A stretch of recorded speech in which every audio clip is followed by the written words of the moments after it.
to another episode of Harmonious at Lunch, the show that fuels your business success. I'm Brandon Gano, your host and guide through the world of harmonious business growth. Today, we're unlocking powerful strategies with industry experts to help your business thrive. If you're a business owner, entrepreneur, or executive, you are in the right place. Join me and our incredible guests today on the journey to clarity, growth, and success. It is time to revolutionize your approach to business. Let's dive in with another episode of Harmonious at Lunch. Welcome back into some more bite-sized business advice. Today's episode, I can pretty much just promise you, is going to be one of the most unique stories that you've ever heard, because it was for sure one of the most unique stories I've ever heard. We're talking about leadership, but not your everyday leadership conversation. And we're going to talk about some trauma and overcoming trauma. And this one, I think a lot of people can relate to. Whatever the trauma is in your life that you're going through, this will help you get to the other side. My guest before we started recording said he feels his life is magical now. And based on his story, you be the judge if you think he should feel that way. But I can't wait for him to unpack how you too can be in a magical place in your life and your leadership, which will ultimately grow your business. Enough of me babbling. Michael Clegg, welcome to the show and thank you for being here. Thanks for having me, Brandon. Really appreciate it. So I teased the story. We're going to keep that on the shelf for just a minute, because I want to understand what life was like before trauma. You're a business owner. You've been in business for a while. So tell me about your business life. What was your normal before we go into what disrupted your whole life? Yeah. So the normal, interestingly enough, I thought I was at a place in life where I was excelling. And I'm the CEO of a staffing company, executive placement firm. I've been in that industry for the better part of 25 years. So I have to say that out loud. 25 years, which is hard to believe. I feel like I just graduated college, but that real quick. So Michael said he was 20. He is 25 years old right now. So yeah, go ahead. That's right. That's right. Times two. So I'm the magical 50. Life was what I would call now, post-accident, very linear. I was living what I call a default future. I was living in the day-to-day. I was taking things as they came, right? And honestly, in post-accident discovery, I realized that I was being dictated by other people's needs more than my own. And I didn't even know it. By most people's measurement, I would have been deemed, successful in business, successful in life, beautiful wife, 3 awesome kids that sometimes are pains in the butts like kids are, but they're healthy, they're happy, they're in school, they're doing well, they're in sports, they're excelling in the things that they want to do. And that was life, right? 2 dogs and great family and, very positive income, and we did things that we wanted to do. So, I really, really, for all intents and purposes here, was living the American dream.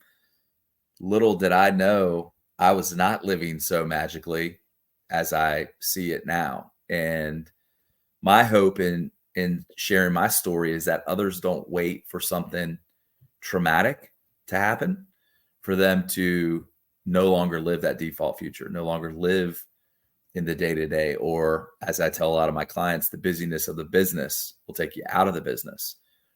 And, those that challenge that day-to-day or that linear view, if you will, those that challenge that will make changes in their life. And more importantly, they'll make changes in their mindset, which is, in my opinion, the most important part of making any change or any transformation or becoming what I like to call your future self. So yeah, I was a normal dude with a normal family, definitely had gratitude and felt blessed, but didn't really realize how stuck I was or how stagnant I was. And didn't even know it. It's so interesting to me. And, I had this thought the other day, which I feel like will resonate with some, if not all of the listeners.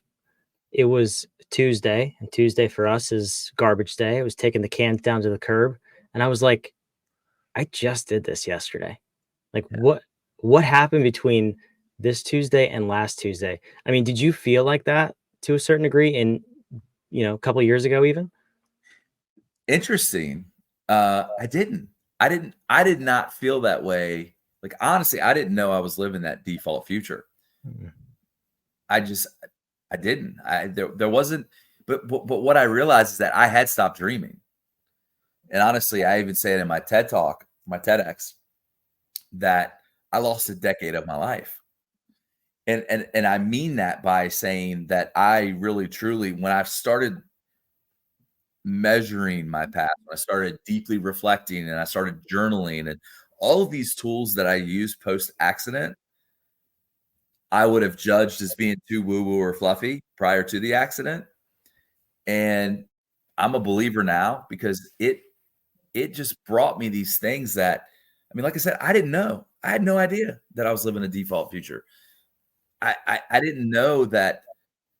I think I'd reached, honestly, what is my floor today, I thought was my ceiling then. And honestly, I just stopped dreaming that I could have more, or maybe that I was selfish to want more. And what I've realized is today, post accident, that the more that I want, the more people that I help.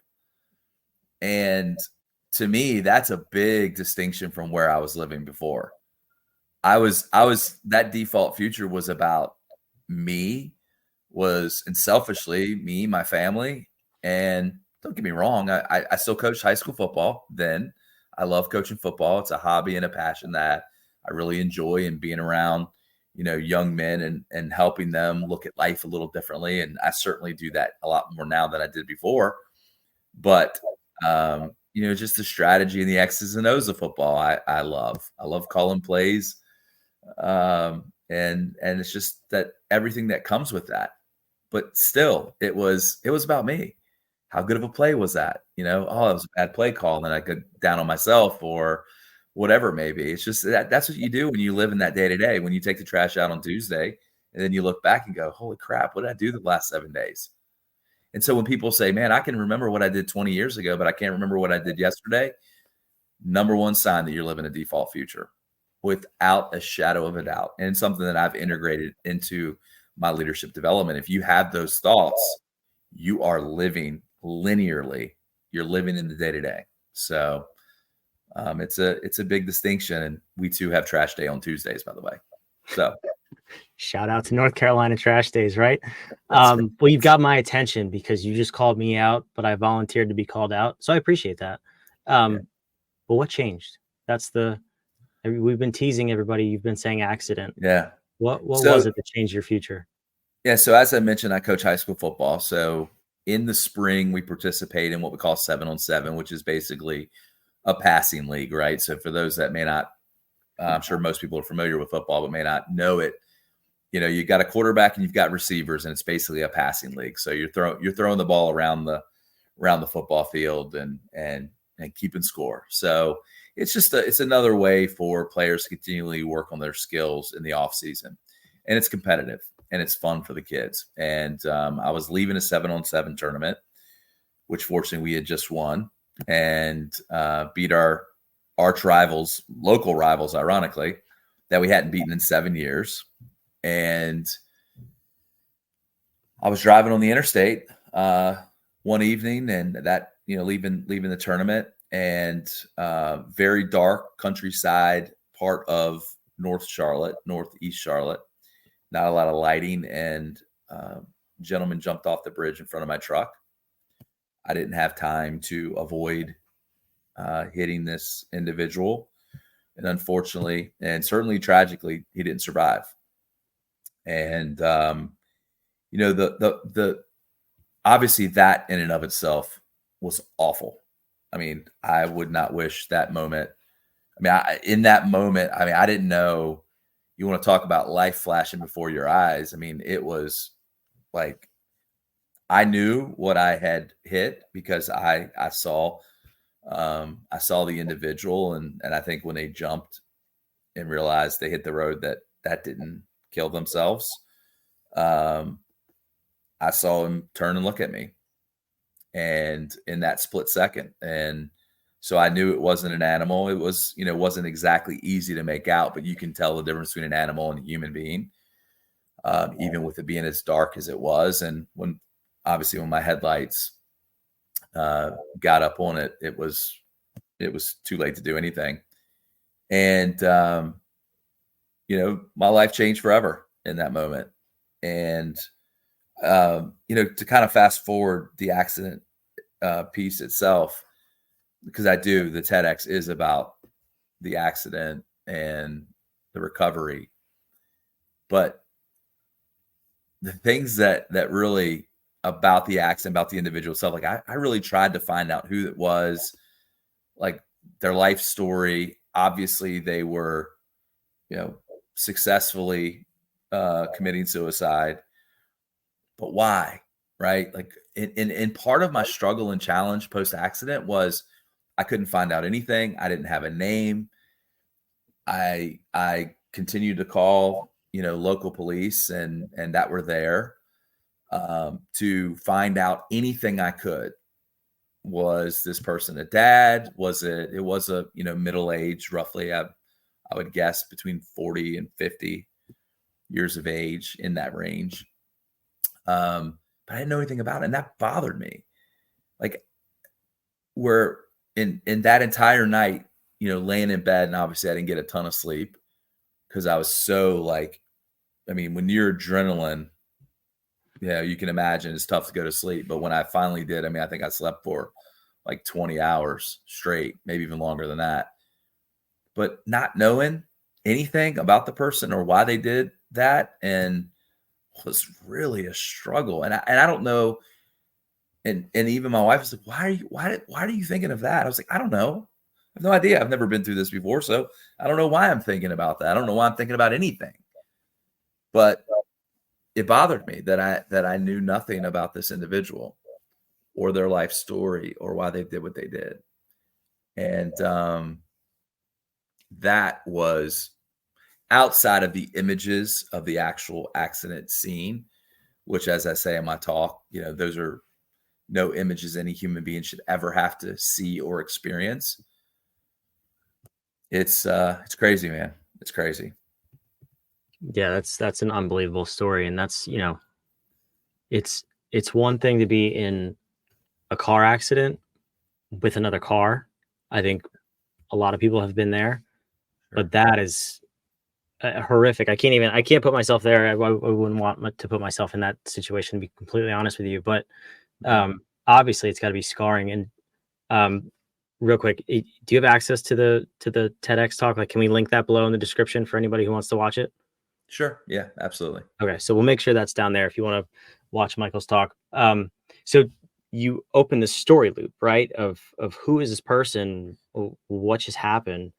Did you ever find closure to that? Like, did you get any information, or where did that propel you over the next few months? Yeah. I still to this day, I don't know the individual's name. All I know is that they wore a gray hooded tracksuit that night. And, as I say in the talk, shoes were scattered across the road. One sock was half full and the other sock was missing. And that is about the extent of what I learned. I haven't been searching since, last year. I just stopped because at this point there was no other avenues for me to take. I'd already spoken to the local police, who were the local jurisdiction on that scene. Because I spent almost 5 hours that night. Obviously the interstate around Charlotte was shut down. And to me, I'm glad I left a few minutes earlier, because if you think about it, all the kids that played for me would have been on that road.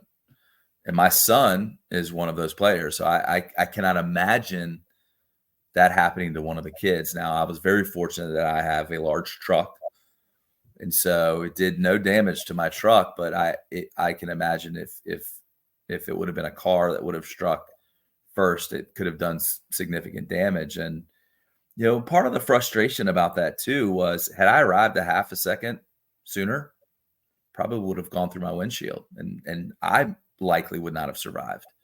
And I actually had a passenger, and that's not in the TED talk because TED is very restrictive on, and they give you this, guidelines of what you can and can't say. And they were like, there's no reason to introduce another character, so please leave that out. But, I had a passenger that could have been negatively impacted as well.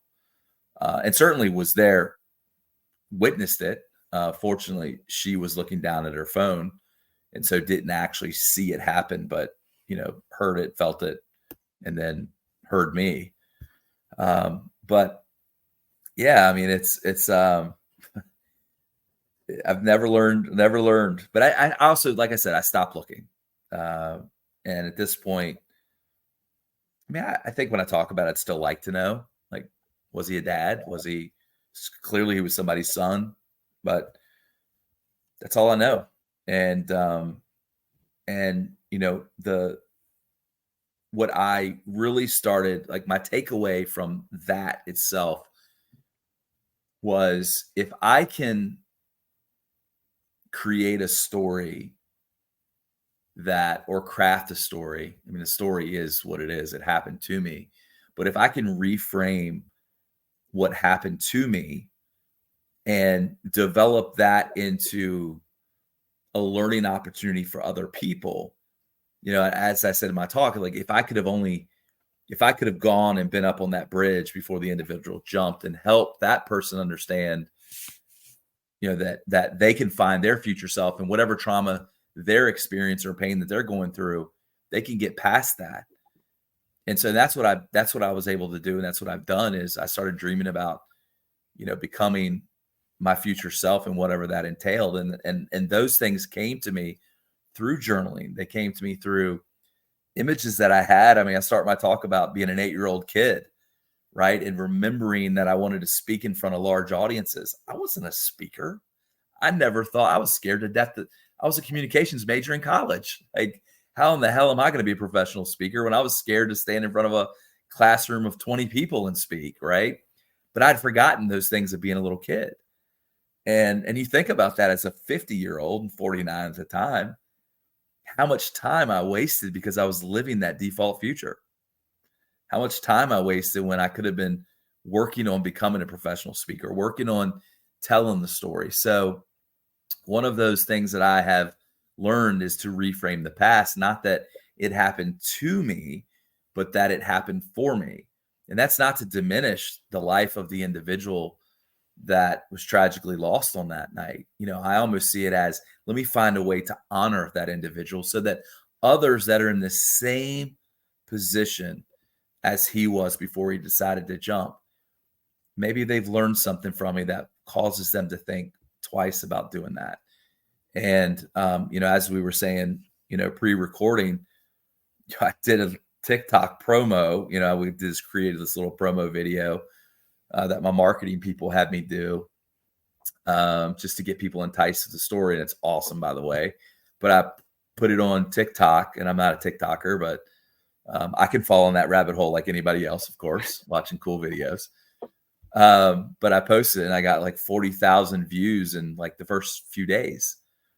And it's not about the vanity metrics. It's about the messages that I've received from people that watched that promo and then have gone and since watched, my TEDx. And those messages are just amazing and unbelievable, and just lift me to a place that I never imagined that I would be. And not because, hey, look at me, this is great for me. Not about that at all. But, this story is a crazy story that, one, catches people's attention because it is so unusual. But two, like, I'm becoming my future self. And I think that's going to give me the ability to give back to more people.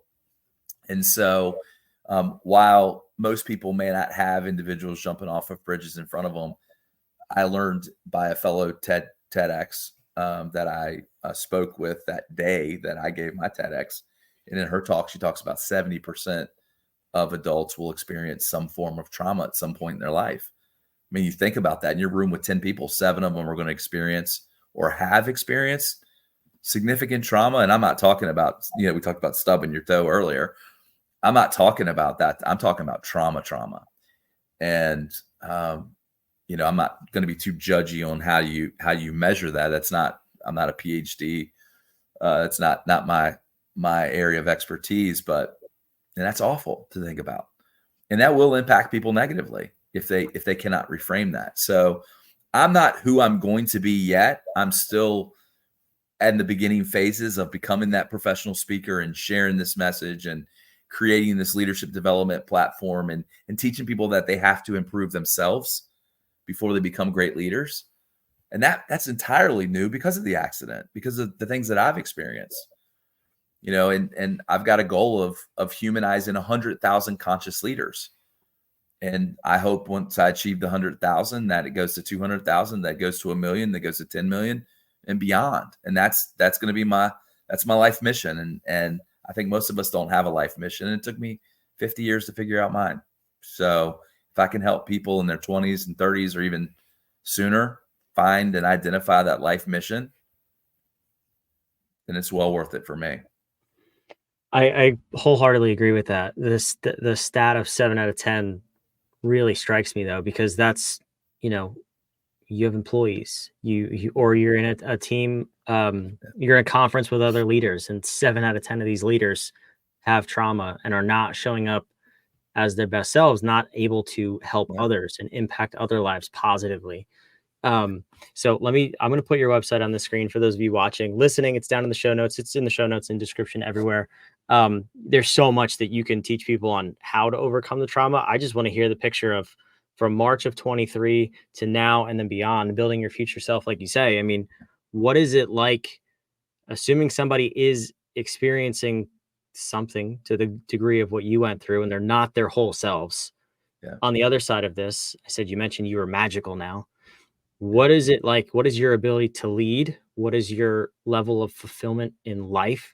And I mean, how are you going to take this to the next level in your own life, and then also impact everyone in your personal circle with it as well? Because I think that's what people miss when you said you make it selfish, like you're living a selfish life. Mm-hmm. If you are your whole self, you can give back to those around you. If you're selfish, Absolutely. you can't. So, what's the biggest Great outcome point. for you in terms of your leadership? Yeah, that story's still being written, truthfully. So I have reorganized my staffing business, and treating that very differently than I did prior. And I'm proving that, because most people they hear the whole conscious leadership and they hear, oh gosh, here we go again with all that soft stuff. And I get that a lot. Trust me, I do get that a lot. And that soft spot's going to be the difference from, growing exponentially, because the world that we live in today is very different. I mean, we have business and work and even school, the school systems, we know this, and I don't want to get too deep, go down that rabbit hole, but for 200 years, we're living this industrialized style of how we, how things are structured, right? I mean, schools haven't changed in how long? Ever. And, from a business perspective, people are coming, those leaders, those employees, those 7 out of 10 are coming to work with their challenges. And we know, based on all of the data that Gallup, that they do their annual surveys, and they actually just released last week, the 2024, the most recent updates, and engagement isn't going up. So if you're an entrepreneur or you're a business, and I'm sure, and I have said it before, I'm struggling to find good people. How many times have you heard that?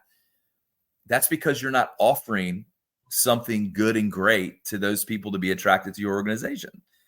And it's really, truly is being intentional. And I'll use this word, vulnerable, and being yourself, being your authentic self. I've used all of the key buzzwords in self-development in one 30-second loop. So that may not be what you want to use for the trailer of this one. Keep that but out of the it's promo. true, right? It's true. As much as those words drive me crazy, the meaning and the action of those words is so healthy, one. And more importantly, it is what people are attracted to. And so as I've started telling this story And I didn't tell it for a long time. And in fact, if I wouldn't have started becoming a future self and identifying that I want to be a professional speaker, I hired, my speaking coach in December of 2023. After I decided roughly October, November timeframe, I was like, I got to get out of this. I am like in the lowest of the lows. I'm a model for my kids. I'm a model for my players that I coach high school football. I'm a model for my employees. I'm this guy who's teaching people leadership development. And I don't even want to get out of bed. Like, I didn't want to get out of bed. And so I said, okay, I joined a mastermind group with Dr. Benjamin Hardy. Strongly recommend every single one of his books. And that's where I was telling Brandon, for the listeners earlier, that, it was his teachings about becoming your future self and transformation that pulled me out of the hole that the accident put me in. And when I started journaling and realized I want to speak in front of large audiences, I want to make a difference in people's lives, I'm going to do that. And Dr. Hardy says, what would have to be true in order for you to achieve that? And so I'm like writing all of these things down. And the thing that jumped out at me was, you need a speaking coach. You need someone that has already done what you want to do and learn from them. So I hire a speaking coach within 2 weeks, and I give him my goals that I wanted to tell this story on a TEDx stage within 5 years, right? Within 2 weeks, he sends me this application for this TED Talk that I ended up getting, and nobody gets their first TED Talk. Very few get that. I was blown away when it happened, but I think the unusualness of the story probably helped that. But I mean, think about it. Just by taking the steps of becoming my future self, what I said I wanted within 5 years, it happened within 5 months. And things get accelerated when you start identifying like new paths. I mean, even in our brains, these neural pathways, they get created. It's like these new branches off of a tree. And that's how we get out of our comfort zone. And there's so many amazing things around that. And that's where the magic comes. Like, it wasn't about getting out of bed any longer. It was, I'm so excited for tomorrow. I don't want to go to sleep, right? I want to get going. And I'm certainly not recommending no sleep. I mean, recovery is one of the greatest things we can do, certainly. But it's just that level of excitement, that level of energy that, when I reframed what happened to me, and I reframed that accident didn't happen to me, it happened for me. And I don't mean that to sound selfish. I don't mean that to sound insensitive for the individual that lost his life, but I was there for a reason, right? And it is my life goal to figure out what that reason is. And journaling and doing deep reflections on my past and really truly dreaming bigger than I've ever dreamed and creating impossible goals. And like, it's insane what's happening. So I wish I could answer your question on what tomorrow looks like. I'm still creating it. And you know what? I will probably always be creating, because my goal is to continually raise my floor. And which you raise your floor, your ceiling's moving too, right? And it's not because I need it. It's because I want it. And you know what? It's okay to want it. And I think so many people want things, and maybe due to childhood trauma or due to, their upbringing or things that they've learned or people that they hang out with, that you shouldn't want things. BS. When we want and I achieve, I help so many more people than if I'm not wanting. And so, that was a little bit of a self-limiting belief that I was telling myself, that I shouldn't want more. And I will never, ever say that again. Not only do I want more, I want the world, and I want to bring so many people along with me. So it sounds really Pollyanna and cliche. I get that. And for some people, they might tune out hearing that stuff. But I promise, if you follow that journey and you follow that path, you will create magic for yourself. And I am going to scream that from the rooftops as long as I live. I love it. I love the mindset. And you're not saying you want mansions and Ferraris, and you want to impact the world and change people's lives and save lives. Yeah. And I think that's perfectly okay to want. And if more people wanted that, the world would be a better place. So thank you for that. But Michael, I love to end these episodes with a question from you to the listener. And And you hinted at one. I'm curious if you're going to say it or not, but we believe that powerful questions get powerful answers. And I want to know, in the context of this conversation, in the context of creating your future self and becoming that better version of you, raising your floor, what's the powerful question you want the listener to ask Ooh. themselves to get You there gave fast? me you gave me goosebumps, truthfully, because I ended my TEDx talk with 3 questions. And I won't give all 3 away because I'll let people go and watch the talk. That's the shameful plug, I guess. Um, I think I'll go with this one. To become your future self, and it doesn't matter what it is, truly. Does not matter. Dream big, dream impossible.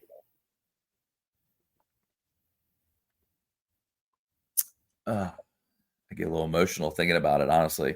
For a couple of reasons. One, I knew that my TED talk was almost finished and I felt like I nailed it. And so there was a level of rejoice when I was talking and asking these questions. And then two, I think about them all the time. If you knew that you could become your future self, it doesn't matter. Doesn't matter what it is. What would you change today? What would you change about your life? And if you knew, right, that you couldn't fail, you knew that you couldn't fail, and you had unlimited resources to make it happen, what would your future self be? And I truly mean that question, and I hope they write that question down. And it doesn't matter what, but if they knew that they couldn't fail, they had unlimited resources, what would their future self be? And I think when you answer that honestly, and you don't even have to share that with anyone initially, but write it down.